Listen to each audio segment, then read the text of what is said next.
intervenção artística, viu pessoal? O nome dessa intervenção artística é Chapada dos Equívocos.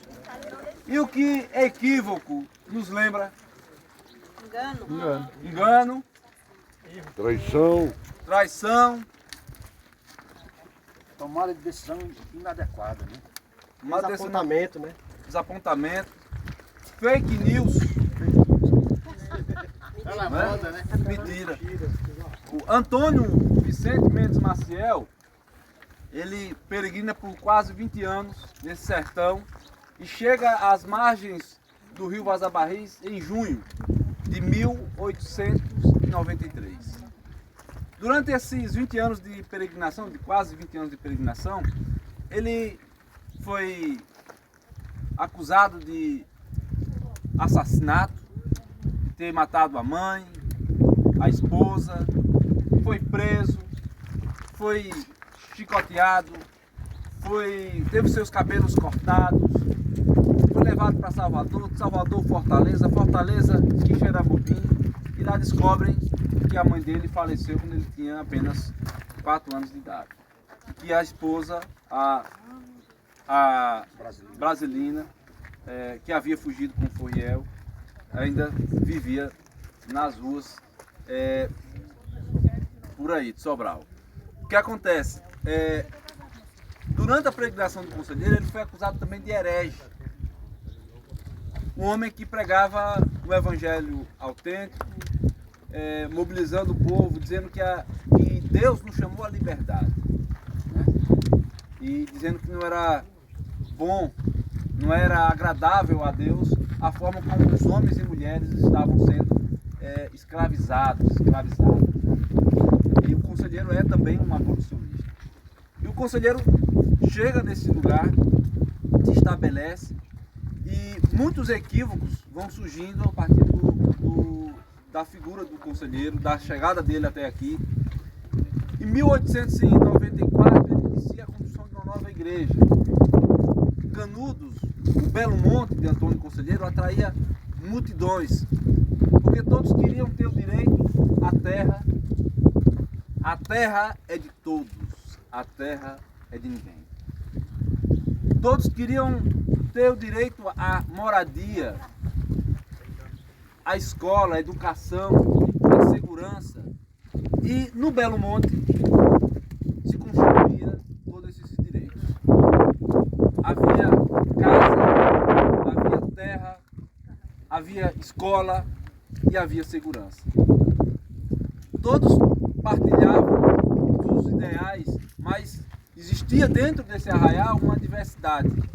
Você tem negros, indígenas, roceiros, todos em um mesmo sentido.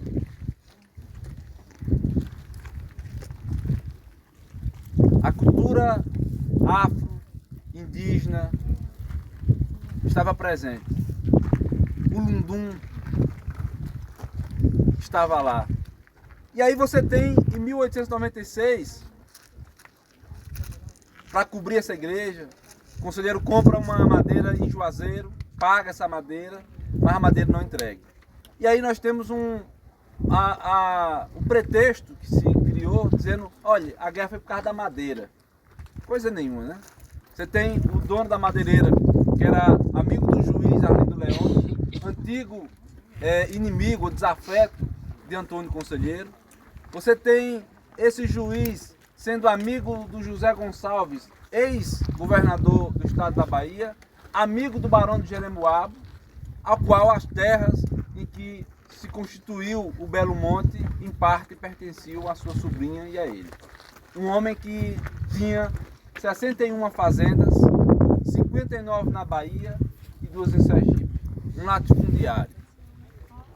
Então, observem a trama, e aí, falando de trama, lembra a exposição que eu quero muito visitar, lá na Casa do Conselheiro, em Quixeramobim. Para quem não conhece, para quem ainda não foi ver, e aqueles que não moram lá, podem acompanhar também nas redes sociais, no Instagram, Facebook, YouTube, né, na página do IFANAC, da Casa do Conselheiro. Reativando a página também. Né, reativando a página, muito bem. Então o que acontece? a trama, né, que é criada para que o Belo Monte, para que o sertanejo seja degolado.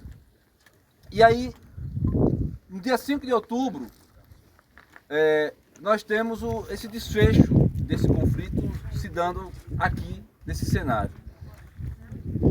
Foram 4 expedições. A primeira é vencida em Uauá. O destacamento da Polícia da Bahia, acampados, os conselheiristas em procissão, acordam e há ali um conflito. Morre cerca de 76 conselheiristas canudenses e a tropa bate em retirada. A segunda expedição, ela se dá naquela serra chamada Serra do Cambaio, comandada pelo Major Febrônio de Brito. Eles chegam naquela região, encontram uma caatinga seca, difícil de romper, e se encontram num lugar chamado Lagoa do Cipó, ou Lagoa do Maracujá. Nesse lugar há um combate, um confronto corpo a corpo entre o povo do Belo Monte e o exército. Nesse combate corpo a corpo, os corpos vão caindo em volta dessa lagoa, descendo até as águas, e as águas se vertem em sangue. Até hoje o lugar é conhecido como Lagoa de Sangue por conta desse evento. Em janeiro de 1897 essa expedição é vencida. Voltam os conselheiristas. E daí nós temos uma terceira expedição comandada pelo Corta-Cabeças, o Moreira César. E por que enviar o Corta-Cabeças? Afamado, degolou centenas na Revolução Federalista, vem para Canudos envolvido, cheio de si, precipitado, coloca a tropa, submete a tropa à fome, à sede, e quando chega em Canudos é atingido no abdômen e morre na madrugada de 4 de março de 1897. Assume o comando o Coronel Tamarindo. O Coronel Tamarindo, impossibilitado de assumir aquele comando, monta no cavalo e diz: em tempo de Murici, cada um cuide de si. E dispara em direção à Serra do Angico, aquela serra imponente na frente de vocês, e morre também atingido por um conselheirista que estava entrincheirado ali nas baixas do Angico. Ou seja, a terceira expedição deixa para trás um armamento e munição para que os conselheiristas possam resistir ainda mais um pouco a essa guerra contra eles. E aí nós temos a quarta. A quarta expedição se desenrola nesses espaços que nós vamos estar visitando. Alto das Memórias, acampamentos militares, Hospital de Sangue, Alto da Favela, que é a parte mais elevada de todo esse cenário. No Alto da Favela, lugar de entrincheiramento conselheirista, também serviu de ponto de artilharia para o Exército.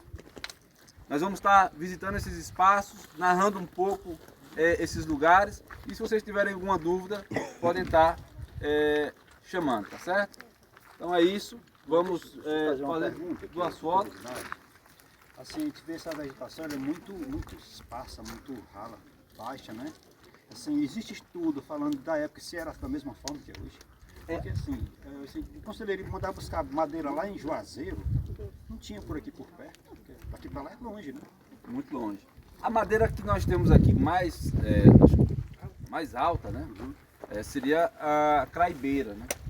Então não tinha madeira suficiente na região, em Canudos, para fazer essa cobertura.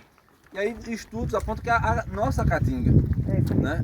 A nossa caatinga, inclusive o próprio Euclides da Cunha no livro Sertões, ele vai destacar que a nossa caatinga, ela é rala, retorcida, e observem que nesses espaços em que nós estamos, você tem a predominância da caatingueira, do pau de rato, né? Ou da caatinga de porco.